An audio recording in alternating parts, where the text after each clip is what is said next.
Hello everyone, welcome to Miss Doc T. This is Dr. Farheen, General Medicine resident, and today let's discuss mitral stenosis.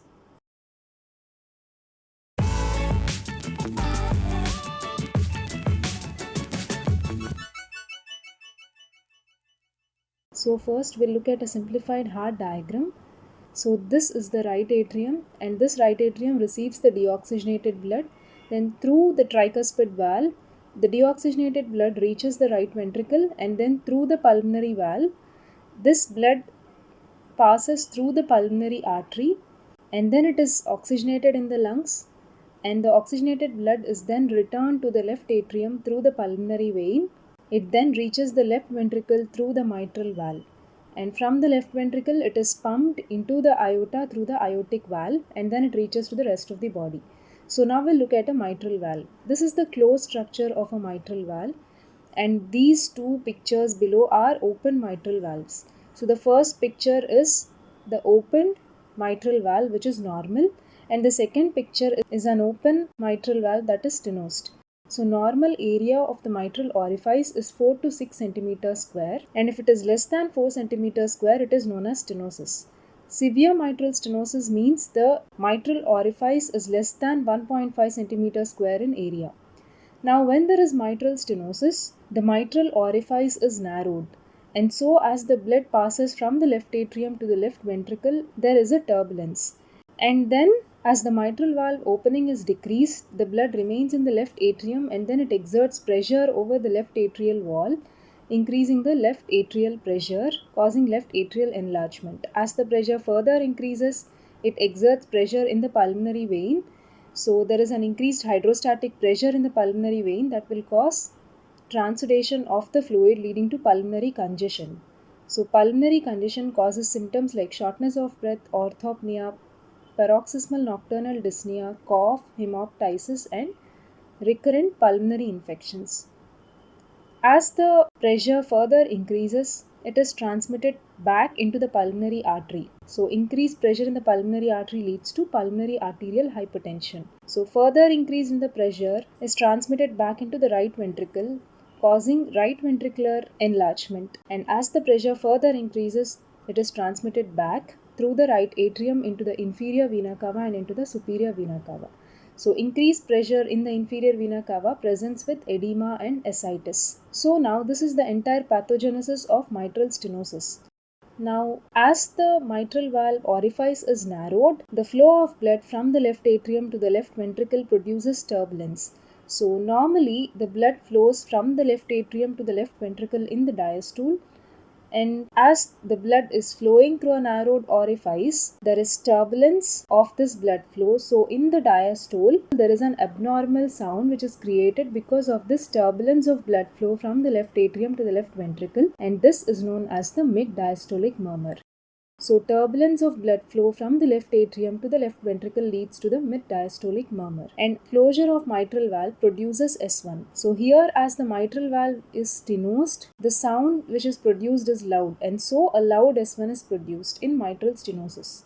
Now, with further increase in pressures which are transmitted through the pulmonary vein and through the pulmonary artery, leading to pulmonary arterial hypertension, it produces a loud P2. So a loud P2, which is the second heart sound in the pulmonary area, signifies pulmonary arterial hypertension.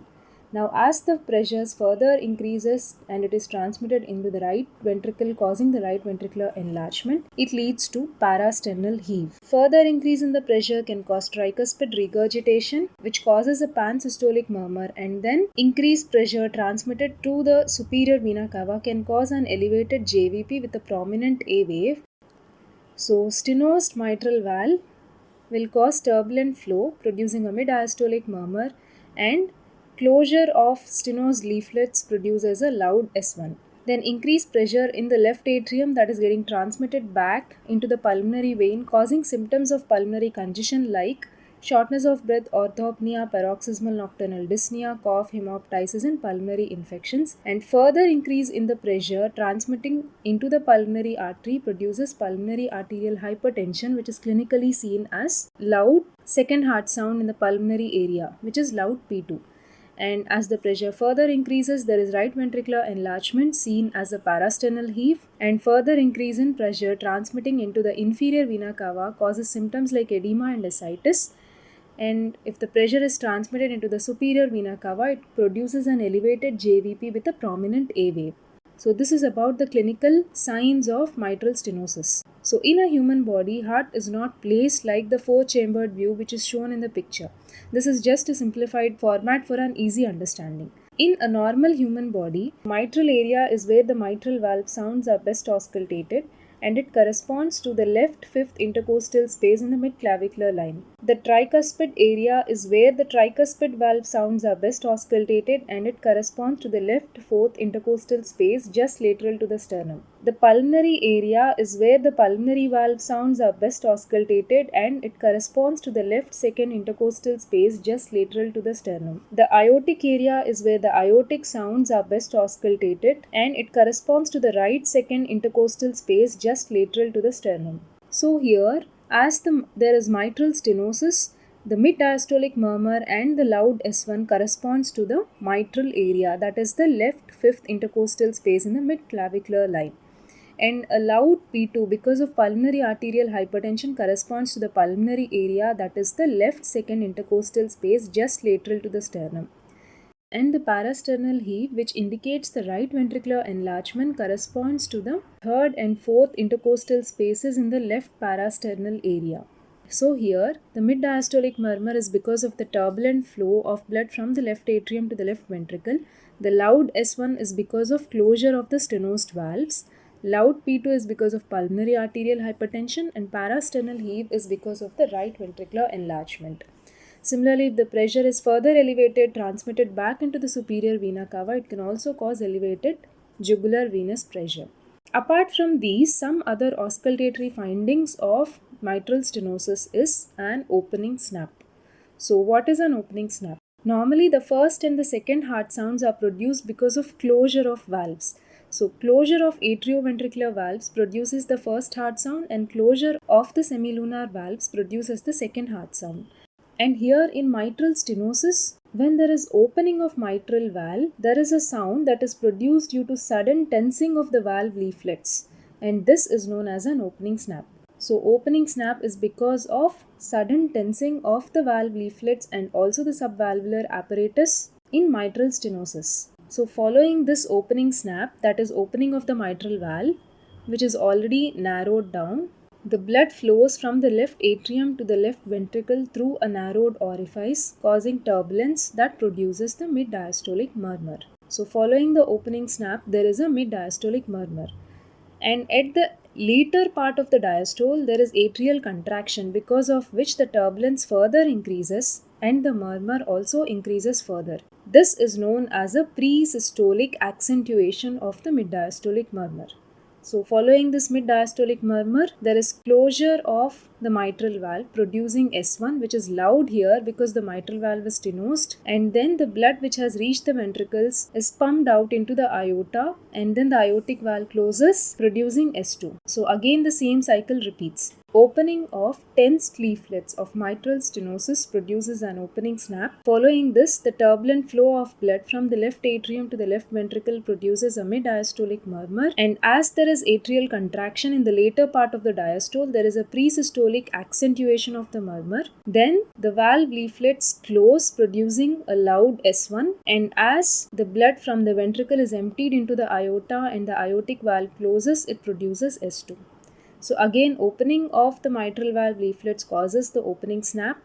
Then turbulent flow of blood produces the mid-diastolic murmur. Atrial contraction increases the murmur, causing pre-systolic accentuation. Then closure of the valves produces a loud S1. Then closure of the aortic valve produces the S2. So first there is an opening snap, followed by which turbulent blood flow producing the murmur, which is accentuated by the atrial contraction. Then there is closure of mitral valve causing a loud S1.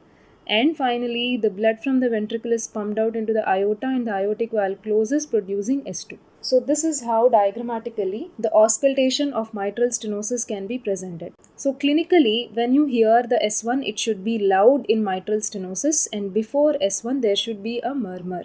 And S2 should be followed by another sound, which is the opening snap. So in mitral stenosis on auscultation, there is a loud S1, before which there is a murmur, and after S2 there is an opening snap. In this picture, we can add two more auscultatory findings, that is the opening snap in the mitral area, which is because of opening of the tensed leaflets, and also there is a pre-systolic accentuation of this murmur because of the left atrial contraction in the late part of diastole. Another important point to remember here is that opening snap is because of opening of tensed leaflets. That means the leaflets should be pliable for opening snap to occur. And so opening snap is not seen if there is calcification. So in severe mitral stenosis with calcification or in calcific mitral stenosis, there is no opening snap. Similarly, the presystolic accentuation of the murmur is because of atrial contraction. So in case the patient is in atrial fibrillation, there is no proper atrial contraction, so there is no presystolic accentuation of the mid-diastolic murmur. So it is important to remember these 2 points. In calcified mitral stenosis, there is no opening snap, and in atrial fibrillation, there is no presystolic accentuation of the murmur. So we'll just correlate the pathogenesis and symptoms of mitral stenosis with the clinical signs. So stenosed mitral valve leads to mid-diastolic murmur and loud S1. So pulmonary venous congestion produces more symptoms, and then pulmonary arterial hypertension causes a loud P2. Right ventricular enlargement causes a parasternal heave, and increased pressure in the superior vena cava leads to an elevated jugular venous pressure. Now we'll look at some causes of mitral stenosis. So rheumatic heart disease is the most important cause of mitral stenosis, followed by other causes like calcifications, congenital mitral stenosis, left atrial myxomas, infective endocarditis with vegetations, and connective tissue disorders like systemic lupus erythematosus and rheumatoid arthritis. About 40% of cases of rheumatic heart disease will have a pure mitral stenosis, and 60% of the cases of rheumatic heart disease can have mitral stenosis associated with other valvular diseases that could involve aortic valve, tricuspid valve, or even the mitral valve in the form of mitral regurgitation. A very important complication of mitral stenosis is development of atrial fibrillation. This atrial fibrillation occurs because of left atrial enlargement. So, a very important complication of mitral stenosis is atrial fibrillation. Next, we'll see ECG findings in mitral stenosis. So, the ECG can show features of left atrial enlargement like P mitral in lead 2, which is a bifid P wave, or it can show a biphasic P wave in lead V1, which means the P wave having a positive as well as a negative component. Then ECG in mitral stenosis can also show a picture of right ventricular hypertrophy, where there is a dominant R wave in the right-sided leads, that is V1, and a dominant S wave in the left-sided leads, that is V5 and V6. Or it can show features of right atrial enlargement like the P pulmonale in lead 2, which is a tall peak T wave, or an upright P wave in lead V1, which is more than 1.5 millimeters. And very important part is ECG can directly show atrial fibrillation. So these are some points to remember while looking at an ECG in mitral stenosis. Now, echo is the most important diagnostic tool for mitral stenosis. It can also detect the area of the mitral valve orifice. So here, transesophageal echo is very important to diagnose left atrial thrombus. So this point is important to remember. So in case there is a suspicion of left atrial thrombus, then transesophageal echo is better than transthoracic echo.